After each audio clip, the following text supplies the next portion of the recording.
En la literatura científica hay muchos trabajos sobre mieles, pero muy pocos de esos trabajos tienen que ver con las mieles de las abejas nativas sin aguijón.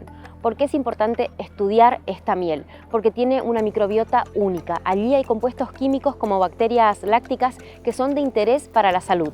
Favorecen la salud intestinal, puede ser consumida por personas con diabetes y también puede favorecer el sistema inmune. Es importante investigarlas porque estas abejas interactúan con distintas plantas y eso hace que tengan un perfil químico muy especial. Aquí en Misiones las están investigando para descubrir nuevas cepas de interés. Conoce en profundidad la investigación en la Universidad Nacional de Misiones.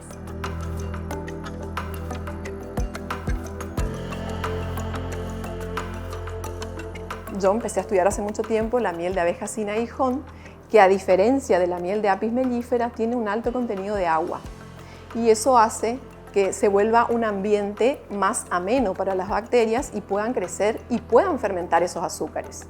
A diferencia de la miel de apis, que la fermentación que se puede llevar a cabo ahí es mucho más difícil y mucho más lenta, si es que hay fermentación, porque hay veces que no, porque la cantidad de agua es tan baja que los microorganismos no logran desarrollar.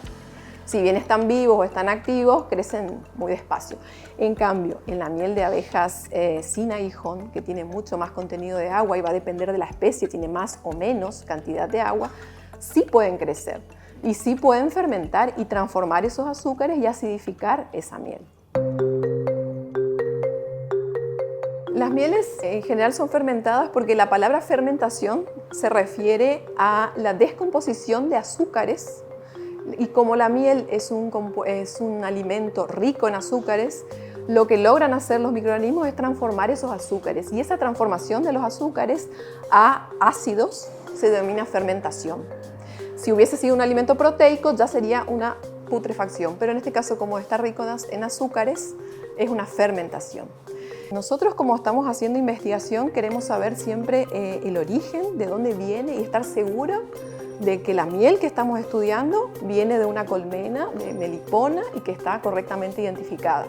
Entonces nosotros estamos trabajando con apicultores o meliponicultores de San Vicente, que siempre trabajamos con los mismos y que ellos tienen su meliponario y tienen sus colmenas perfectamente identificadas y sabemos qué especies son. Entonces, estas mieles nosotros fuimos a buscar, a cosechar estas mieles para estar seguros de dónde estábamos sacando la miel y poder tener también un control de qué es lo que hay alrededor, qué flora hay, que estas mieles, todas estas colmenas están compartiendo el mismo nicho ecológico, o sea que están todas en la misma chacra. Entonces, hay como comparten la misma flora. Y eso nos ayuda también a ver diferencias entre especies, entre colmenas, qué es lo que prefiere una colmena u otra. En esta chacra o en este lugar donde fuimos a muestrear, nuestro productor, que es Naldo Pelitzer, tiene varias especies de abejas y entre ellas está la Yateí o Tetragonisca fiebrili, que es la más común y que todos conocemos y es de la cual cuenta con muchas colmenas. Pero después, como él es un aficionado también, tiene otras, como la miel de Mandasaya, que es una melipona, se llama Melipona quadrifaciata. Después está la miel de Tobuna, que es una abejita negra y que es Scaptotrigona postica, el nombre científico. Es la comúnmente también conocida como cortapelo, que se prende a los pelos. Después hay otra que es Mandurí, que es una melipona también, Melipona tórrida. Y Borá, que es una Tetragona clavipes. Elegimos esas tres especies porque producen gran cantidad de miel. Entonces, por ahí tendrían sentido o serían interesantes como productoras de miel para los productores y para poder vender y comercializar.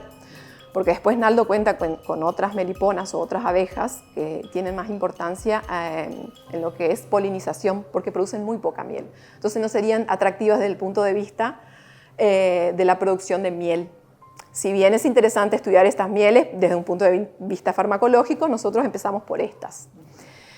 ¿Y qué es lo que veíamos? Que, por ejemplo, la miel de Tetragonisca fiebrili es la que más se parece a la miel de Apis mellifera, porque tiene un contenido, si bien tiene un contenido de agua mayor, no es tan húmeda. Pero después la miel de Mandasaya, por ejemplo, o de la cortapelo, de la Tobuna, son mucho más líquidas y mucho más húmedas. trabajamos con mieles de abejas nativas, extraídas acá de la localidad del Dorado y San Vicente. Para esto nos fuimos a cosechar las mieles en condiciones asépticas, es decir, con jeringa, manteniendo siempre las condiciones de refrigeración y bueno, una vez cosechadas estas mieles son almacenadas, son procesadas dentro de las 24 horas. Y bueno, a nosotros nos interesaba identificar qué microorganismos estaban presentes, cuál era la microbiota. Entonces realizamos recuentos en diferentes medios de cultivo. Como la miel es un medio azucarado y queríamos identificar las bacterias lácticas que estaban presentes, hicimos recuentos en medios MRS fructosa, que es el medio MRS, que es el medio para identificar bacterias lácticas, y particularmente lo suplementamos con fructosa para poder identificar o estimular el crecimiento de estas bacterias fructofílicas, que son un subgrupo de bacterias lácticas que podríamos identificar o que estábamos buscando encontrar en esas mieles. También hicimos recuento en un medio para la identificación de hongos y levaduras, en este caso levaduras xerófilas que soportan estas condiciones. Y bueno, PCA también para identificar los microorganismos mesófilos que podíamos encontrar en esas mieles. Particularmente encontramos de que en estas mieles la microbiota presente es muy diversa, uno ya lo puede observar cuando en las placas se observan diferentes morfotipos. Particularmente en la miel de Mandasaya y Tobuna encontramos que crecía un solo tipo, a simple vista podíamos diferenciar un morfotipo, y cuando hicimos la identificación genética pudimos identificar o pudimos descubrir que podría tratarse de una nueva especie que se encuentra colonizando estas mieles. Para poder identificar la cepa a nivel género y especie necesitamos una inversión considerable y en este momento el laboratorio no cuenta con los recursos como para realizar la secuenciación del genoma completo, pero bueno, seguimos trabajando y haciendo más estudios para corroborar que se trata de una especie nueva.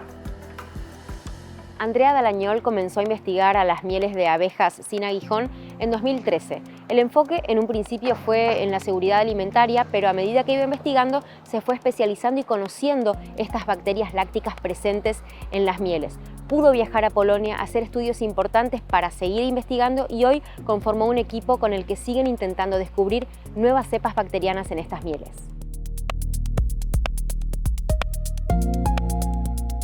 Nuestro trabajo, a diferencia de otros trabajos, es muy importante o se destaca porque nosotros pudimos demostrar que esas bacterias están ahí y que están transformando esa miel. En estudios químicos que realicé cuando tuve la oportunidad de ir a Polonia, estudiamos toda la composición química de estas mieles por técnicas de cromatografía gaseosa y espectrometría de masas, y encontramos un sinnúmero de compuestos, muchos de ellos con propiedades medicinales que pueden ser muy interesantes, pero muchos de ellos que sabemos que son producidos por bacterias lácticas.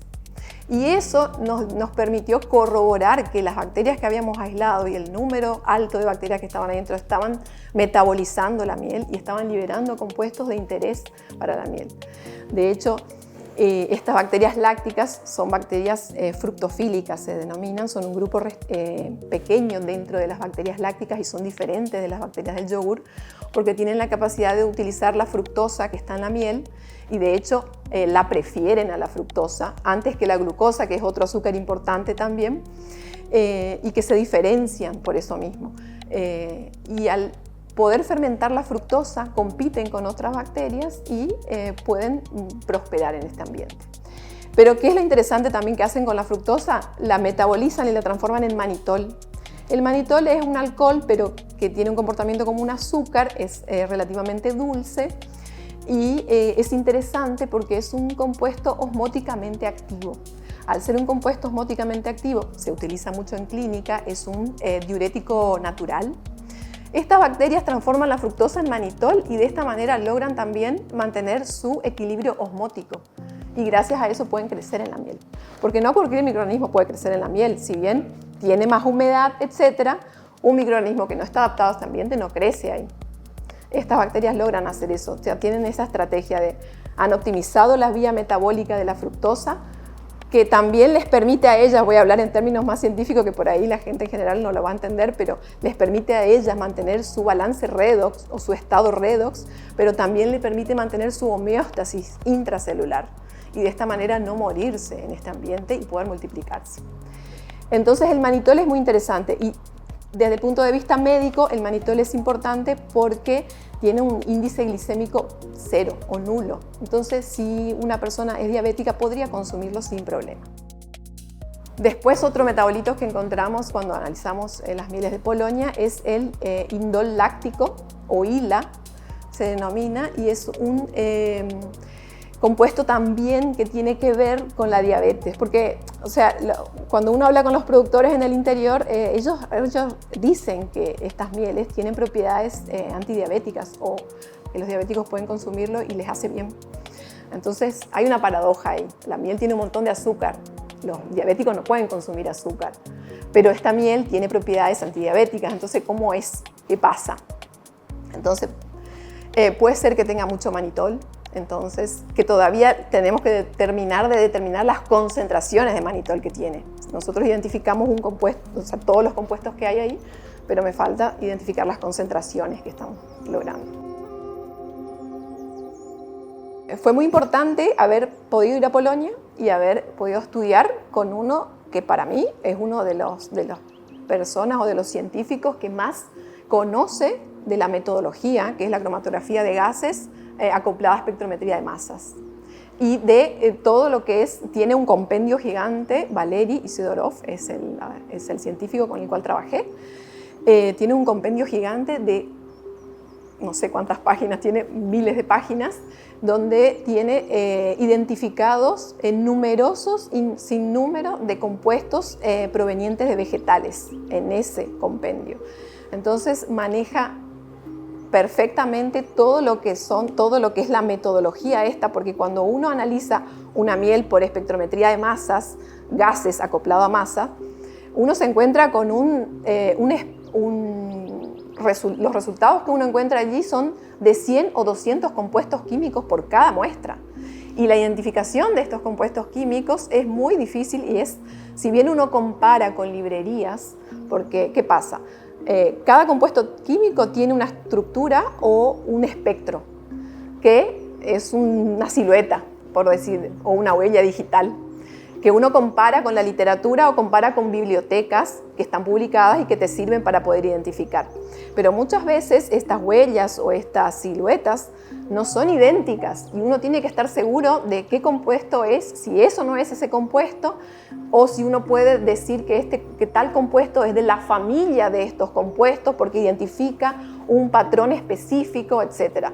Entonces, para poder hacer una correcta identificación, tenés que estar al lado de alguien que sabe y que tiene experiencia en el tema y que te puede sacar todas las dudas, porque yo me encontraba que con cada metabolito que encontraba en la miel estaba como media hora tratando de descifrar si era o no era el compuesto químico que me decía la biblioteca o no. Entonces iba allá y Valery, por favor, decime si esto está bien, si lo que hice está correcto, y me decía que sí o que no. Una anécdota interesante es que era muy difícil comunicarme con Valery porque él es ruso, habla polaco, sabe inglés. Y cuando me iba a su computadora, él tenía el monitor en ruso y me decía, escribime, le digo, no puedo. Sí. Y ahí lo cambiaba. Pero bueno, realmente lo admiro, sabe un montón y gracias a eso pude hacer estos análisis.